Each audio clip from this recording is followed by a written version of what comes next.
नमस्कार, India voice देख रहे हैं आप और मैं हूं आपके साथ शिवम दुबे। इंडिया वॉइस के खास प्रोग्राम देवभूमि समाचार में आप सबका स्वागत है। रुक करेंगे खबरों की ओर। आपको बता दें कि भाजपा विधायक महेश जीना के द्वारा नगर निगम देहरादून में नगर आयुक्त के साथ की गई बदसलूकी के बाद अब भाजपा के भी तेवर बदल गए हैं। आपको बता दें कि भाजपा प्रदेश अध्यक्ष महेंद्र भट्ट ने कहा कि उनके द्वारा विधायक को हिदायत दे दी गई है कि अगर भविष्य में इस प्रकार की कोई दुर्व्यवहार की घटना होती है दोबारा तो फिर उनके खिलाफ संगठन स्तर पर कड़ी कार्रवाई की जाएगी। इस दौरान कांग्रेस प्रदेश अध्यक्ष करण माहरा ने कहा कि भाजपा संगठन भले ही अपनी पार्टी के विधायक का बचाव कर रहा हो, लेकिन उनका साथ अब विपक्षी दल के नेता भी नहीं दे रहे हैं। कांग्रेस के प्रदेश अध्यक्ष करण माहरा ने कहा कि अगर विधायक के द्वारा बदसलूकी की गई है तो उसकी जांच होनी चाहिए, लेकिन अगर अधिकारी के द्वारा विधायक प्रोटोकॉल का पालन करें तो फिर ऐसे अधिकारियों पर भी कार्रवाई करना जरूरी है। कांग्रेस प्रदेश अध्यक्ष ने कहा कि अगर इस मामले में एफआईआर हुई है तो फिर जांच होनी चाहिए।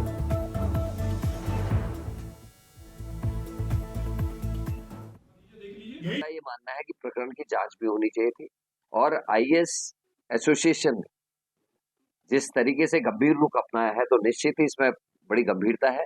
सरकार, मुझे पता है कि दबाव में आईएएस अधिकारियों के एसोसिएशन को भी दबाने की कोशिश करेगी। ऐसा होना नहीं चाहिए और इसमें जांच होनी चाहिए। अगर अधिकारी का दोष है तो अधिकारी के खिलाफ भी कार्रवाई होनी चाहिए, क्योंकि जनप्रतिनिधि के संग क्या व्यवहार होना चाहिए पता होना चाहिए। ऑफिस में होते हुए अगर उन्होंने कहा मैं नहीं हूँ और उनको अपने असिस्टेंट के कमरे में बैठने को कहा गया, वहां ठेकेदार अगर विधायक से बदतमीजी करा तो उस बात की भी जांच होनी चाहिए। और अगर विधायक ने अगर अपनी सीमाओं का उल्लंघन किया तो उसकी जांच करके उनके खिलाफ भी कार्रवाई। देखिए, हमने उनसे जिस संदर्भ में वार्ता करने में वार्ता की है कि न्यायालय एक प्रकार सरकार उसमें जांच कर रही थी। सरकार की जांच के बाद जो विधिक प्रश्न है उस पर उनको उसमें मुकदमा दर्ज है और निश्चित रूप से मैं कह सकता हूँ कि मैंने शुरू में ही कहा है जनप्रतिनिधि को भी अपना धैर्य नहीं खोना चाहिए और अधिकारियों को भी जनप्रतिनिधि की बातों का सम्मान करना चाहिए। ये जो वातावरण राज्य के अंदर बनता जा रहा था उसको रोकने का प्रयास हम लोग करेंगे और मेरी दिशा में हमने बातचीत की है। ज्यादा संगठन का प्रश्न है क्योंकि सरकार से संबंधित विषय है और सरकार संबंधित सरकार के अधिकारी से जुड़ा हुआ विषय था, सरकार के विधायक का विषय था। निश्चित रूप में चर्चा की, हम तो जिस रूप में बात करते हैं उनसे बात की है। तो विधायक महेश जीना को लेकर राजनीति तेज हो गई है। कांग्रेस के प्रदेश अध्यक्ष करण माहरा ने कहा कि अगर एफआईआर हुई है तो जांच होनी चाहिए। बदसलूकी के बाद बीजेपी के तेवर बदल गए हैं क्योंकि विधायक महेश जीना को लेकर राजनीति हुई और करण माहरा ने बीजेपी पर इसको लेकर निशाना साधा है। उन्होंने कहा कि अगर एफआईआर दर्ज हुई है तो जांच होनी चाहिए। एफआईआर हुई है तो जांच होनी चाहिए, ये कहना है कांग्रेस प्रदेश अध्यक्ष करण माहरा का।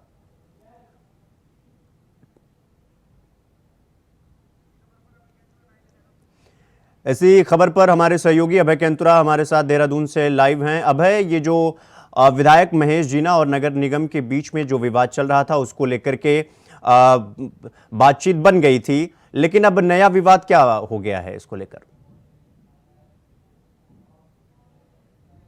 जो विधायक हैं महेश जीना, उनके द्वारा जो नगर आयुक्त के साथ बदसलूकी की गई थी, जो वीडियो वायरल हुआ था, उस वीडियो में जिस प्रकार से वह अधिकारी के खिलाफ असभ्य भाषा का प्रयोग वहां पर कर रहे थे, उसके बाद नगर निगम देहरादून के जो सफाई कर्मचारी थे उनकी तरफ से पूर्णतः हड़ताल यहां पर कर दी गई थी।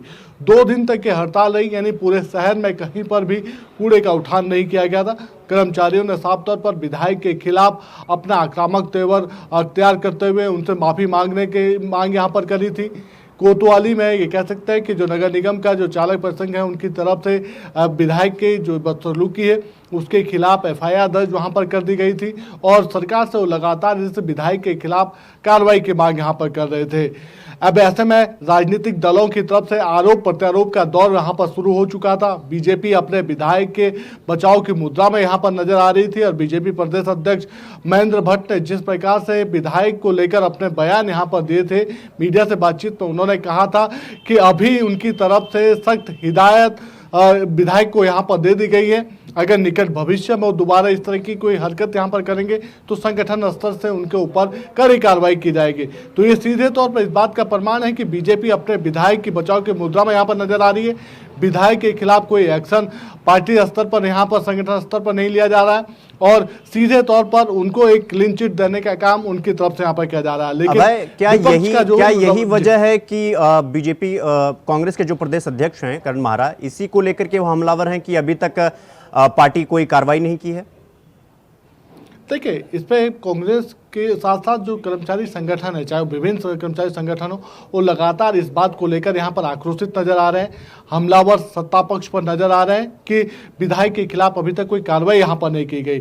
यह यूं कहा जा सकता है कि सरकार के दबाव में जो आईएएस एसोसिएशन है उनकी तरफ से भी कोई कार्रवाई यहाँ पर मांग करने की नहीं की गई थी। ये जरूर कहा गया था कि जब जांच यहाँ पर होगी तो जांच रिपोर्ट का इंतजार किया जाएगा और जांच में क्या कुछ निकल कर सामने आ पाता उसका इंतजार सभी को यहाँ पर रहेगा और उसके बाद अगला स्टेप यहाँ पर लिया जाएगा। जिला अधिकारी ने भी सभी कर्मचारी, जो नगर निगम के जो कर्मचारी थे, उनको उचित कार्रवाई का भरोसा यहाँ पर दिया है और कहा है कि अगर एफआईआर दर्ज हो चुकी है तो उसके खिलाफ कड़ी कार्रवाई यहाँ पर की जाएगी, जांच की जाएगी और अगर विधायक की तरफ से कोई बदसलूकी वहाँ पर की गई तो फिर विधायक के खिलाफ कार्रवाई करने की मांग यहाँ पर की जाएगी। लेकिन फिलहाल जो कार्य उनका है, यानी हड़ताल खत्म करके शहर की जो साफ सफाई की जो व्यवस्था है उस व्यवस्था को दुरुस्त रखने के लिए कहा गया, जिसपे कर्मचारियों ने भी जिलाधिकारी का आश्वासन को मानते हुए अपने हड़ताल जरूर यहां पर खत्म कर दी है। लेकिन अभी भी कर्मचारियों ने साफ तौर पर कहा है कि अगर इस एफआईआर के बाद भी कोई कार्रवाई नहीं होती है, विधायक के खिलाफ कोई जांच नहीं होती है, तो फिर से आने वाले दिनों में जो ये आक्रोश है, जो अभी सिर्फ ये कह सकता है कि कुछ समय के लिए स्थगित हुआ, आने वाले दिनों में और भड़कता हुआ नजर आएगा। क्योंकि किसी भी प्रकार से जनप्रतिनिधियों का ये व्यवहार कि किसी भी कार्यालय में आके बदसलूकी करना, कर्मचारियों के साथ असभ्य भाषा का प्रयोग करना, उसे कर्मचारी संगठन किसी भी कीमत पर बर्दाश्त नहीं करेगा। इसके अलावा मुख्यमंत्री की तरफ से जैसे ही इस मामले का संज्ञान यहाँ पर ले लिया गया था तो 15 दिनों के भीतर जांच रिपोर्ट में ये कह सकते हैं कि जांच करने की बात यहाँ पर कही गई थी। गढ़वाल कमिश्नर को जांच करने के लिए निर्देशित किया गया था। 15 दिन के भीतर जांच रिपोर्ट तलब कर दी गई थी और अब ये कहा जा सकता है कि उन दिनों का इंतजार यहाँ पर हो रहा है कि गढ़वाल कमिश्नर की तरफ से क्या कुछ जांच रिपोर्ट में कहा जाता है। जी अभय, आप हमारे साथ बने रहिएगा, हम फिर आप तक रुक करेंगे।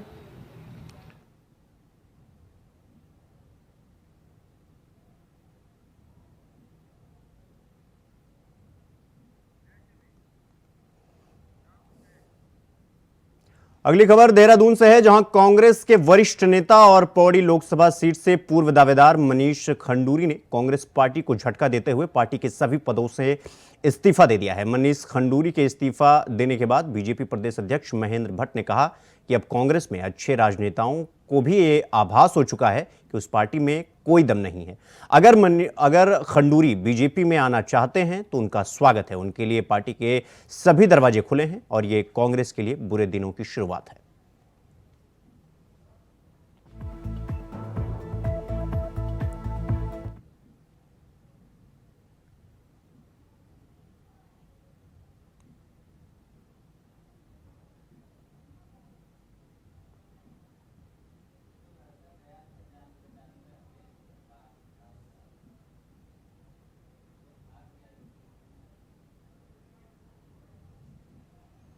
लोकसभा चुनाव से पहले कांग्रेस पार्टी को लगातार झटके मिल रहे हैं। इस बार कांग्रेस पार्टी को झटका कांग्रेस के ही युवा नेता पौड़ी लोकसभा सीट से 2019 में चुनाव लड़ चुके मनीष खंडूरी ने दिया है। मनीष खंडूरी ने अपने सोशल साइट्स पर पोस्ट डालते हुए लिखा है कि उनकी तरफ से पार्टी के सभी पदों से इस्तीफा दिया जाता है और ये समझा जा सकता है कि अब मनीष खंडूरी के इस्तीफे के बाद उत्तराखंड की जो सियासत है वो अब नए रंग में, नए मोड़ पर दिखने लगी है। कांग्रेस पार्टी के लिए चिंता बढ़ती हुई नजर आ रही है, जबकि बीजेपी इसे एक शुभ संकेत मान रही है और कह रही है कि कांग्रेस पार्टी के पास प्रत्याशियों की कमी है और जिस प्रकार से प्रत्याशी एक एक करके छोड़ने का काम कर रहे हैं, कांग्रेस पार्टी के नेता कांग्रेस को छोड़ रहे हैं, तो सीधे तौर पर इस बात का प्रमाण है कि भाजपा सरकार की नीतियों से वो लोग प्रभावित है। सभी लोग मिलकर काम करना चाहते हैं, राज्य विकास के लिए करना चाहते हैं। जो विपक्ष पार्टी जो कमजोर हो चुकी है उसको छोड़ने में ही उनकी भलाई है। ऐसे में समझा जा सकता है कि अब उत्तराखंड की जो 5 लोकसभा सीटों पर है वहां पर प्रत्याशियों को लेकर कांग्रेस पार्टी की जो मंथन होंगे और बढ़ावा नजर आएगा और ऐसे में वरिष्ठ नेताओं पर ही दबाव ज्यादा बढ़ेगा, लेकिन बीजेपी इसे शुभ संकेत मान रही है। कैमरामैन अभिनव साथ अभय कैंतुरा, इंडिया वाइज, देहरादून। कांग्रेस के गढ़वाल लोकसभा के जो प्रत्याशी थे मनीष खंडूरी, और आज उन्होंने कांग्रेस पत्र त्यागपत्र दिया है, इस बात का संकेत है कांग्रेस के अंदर अच्छे लोगों को ना तो कांग्रेस टिका सकती है और ना लंबे समय तक अच्छे लोग कांग्रेस में टिक सकते हैं। और यही कारण है कि आज मनीष खंडूरी जैसे जो एक प्रकार से सुलझे हुए राजनेता, उन्होंने कांग्रेस से त्यागपत्र दिया है। मुझे लगता है कि कहीं ना कहीं कांग्रेस की जो अच्छी लीडरशिप है उसके अंदर भी मैसेज आने लगा है कि देश के विकास के लिए मोदी जी का जो योगदान है उसको नकारा नहीं जा सकता है। जन दबाव है, जन दबाव का प्रेशर भी रहता है, और अच्छे कार्य में सब योगदान करें, देश में पुनः मोदी जी की सरकार बने, उस योगदान के लिए बड़ी संख्या में लोग कांग्रेस को छोड़ रहे हैं।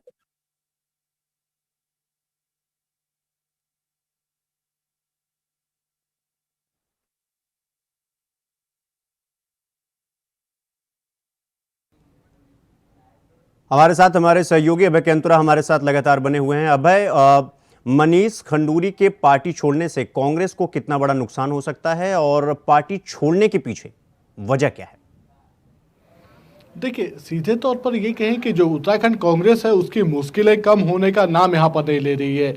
एक के बाद एक पार्टी के कई नेता पार्टी का दामन छोड़ने का काम यहाँ पर कर रहे हैं, और ये कांग्रेस के लिए बड़ा चिंता का विषय कहा जा सकता है, क्योंकि पार्टी इस समय लोकसभा चुनाव के मुहाने पर खड़ी है। लोकसभा चुनाव में प्रत्याशियों के चयन की प्रक्रिया यहाँ पर पार्टी के भीतर चल रही है। ऐसे में जो पौड़ी लोकसभा सीट है, जो सबसे ज़्यादा हॉट सीट कही जा सकती है, जिस पर सभी की निगाहें टिकी रहती है, उस सीट पर कांग्रेस पार्टी के जो सबसे बड़े प्रबल दावेदार थे मनीष खंडूरी, जो 2019 में भी पार्टी के टिकट पर चुनाव यहां पर लड़ चुके हैं लोकसभा का। उस समय उन्हें यहां पर भाजपा प्रत्याशी की तरफ से हार का सामना करना पड़ा था। लेकिन इस समय की स्थितियां ऐसी है कि मनीष खंडूरी की तरफ से पार्टी के सभी पदों से अपना इस्तीफा देने का काम यहाँ पर कर दिया गया है, और कांग्रेस पार्टी की जो मुश्किल है वो इस लोकसभा सीट पर ज़्यादा बढ़ी हुई नजर आ रही है। अभी भी ये कह सकते हैं कि पार्टी के पास प्रत्याशियों की एक लंबी चौड़ी फेहरिस्त जरूर कही जा सकती है, लेकिन प्रबल दावेदारों की जो संख्या है उसमें एक नाम और कम यहाँ पर कांग्रेस पार्टी के पास हो चुका है। बीजेपी इसे शुभ संकेत मान रही है, क्योंकि बीजेपी का कहना है कि जो युवा चेहरे थे, जिन युवा चेहरों की पार्टी को बड़ी आवश्यकता रहती है कांग्रेस पार्टी में, अगर वो लगातार उपेक्षित हो रहे थे, तो ऐसे में अब उनका स्वागत उत्तराखंड की भारतीय जनता पार्टी में है। और उन्होंने अगर कांग्रेस को छोड़ भाजपा में आने का अगर उन्होंने मन बनाया है, तो भाजपा पार्टी का जो दरवाजा है वो उनके लिए खुला है।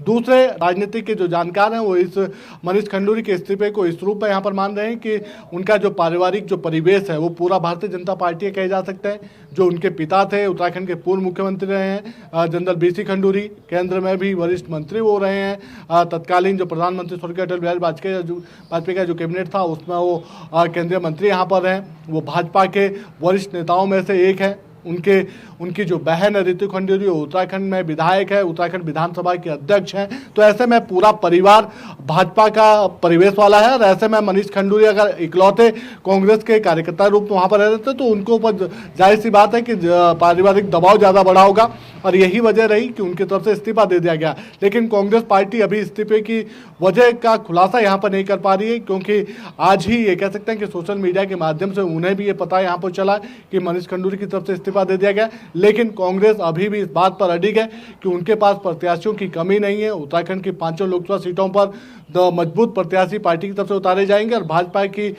जो रणनीति है उन रणनीतियों को सफल करते हुए उत्तराखंड की 5 लोकसभा सीटों पर कांग्रेस पार्टी जीत हासिल करेगी। जी भाई, बहुत बहुत धन्यवाद आपका हमारे साथ जुड़ने के लिए।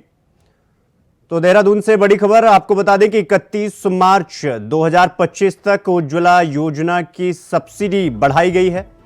तो देहरादून से बड़ी खबर हम आपको बता रहे हैं, जहां पर उज्ज्वला योजना की सब्सिडी बढ़ा दी गई है। देश की 10 करोड़ महिलाओं को यह लाभ दिया गया है। सीएम इसकी जानकारी सीएम धामी ने सोशल मीडिया प्लेटफॉर्म एक्स पर पोस्ट करके दी है, और प्रधानमंत्री मोदी का आभार भी जताया। तो देहरादून से बड़ी खबर हम आपको बता रहे हैं, जहां 31 मार्च 2025 तक उज्ज्वला योजना की सब्सिडी बढ़ा दी गई है, और इस योजना के तहत 10 करोड़ महिलाओं को लाभ मिलेगा। और इसकी जानकारी मुख्यमंत्री धामी ने एक्स पर पोस्ट करके दी है, और इसके साथ प्रधानमंत्री मोदी का आभार जताया।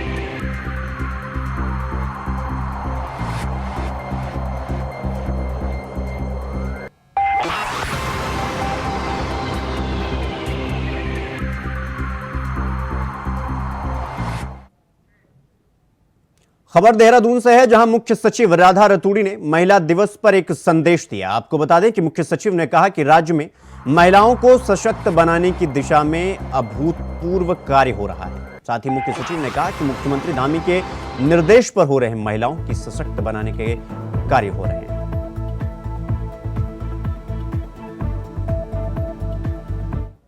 महिला दिवस महिलाओं तय सामाजिक, आर्थिक और राजनैतिक अधिकार दिलौना का खातिर पूरी दुनिया में बड़ा सम्मान और गरिमा का दगड़ी मनायु जांदू। ये दिवस का उपलक्ष्य में विभिन्न संस्थाओं द्वारा कार्यक्रम आयोजित कराया जाना छन, जो कि हम सबू ते गर्व की बात छ। मैं जानती छो कि आप महिलाएं पहाड़ का समाज की नींव छो। पहाड़ को कोई भी कार्य महिलाओं का सहयोग का बिना नहीं वे सकदू। वक्त का दगड़ी राज्य और देश का विकास में आपकी हिस्सेदारी लगातार बढ़नी छ। अब आप लोग अपना घर का काम का दगड़ा दगड़ी स्वरोजगार में भी लग्या छ।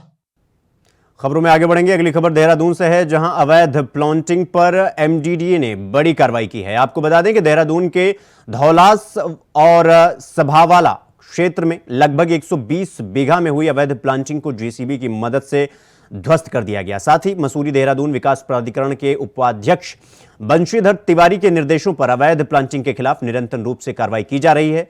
प्राधिकरण की टीम ने जनपद क्षेत्र में 120 बीघा में हुई अवैध प्लांटिंग को ध्वस्त कराया।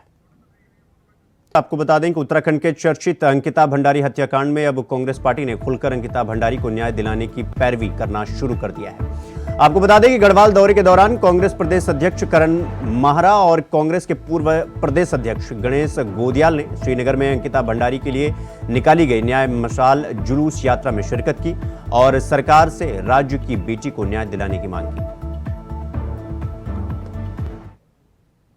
देवभूमि समाचार में फिलहाल अभी के लिए बस इतना ही। देश दुनिया की तमाम खबरों को देखने के लिए देखते रहिए इंडिया वॉइस। नमस्कार।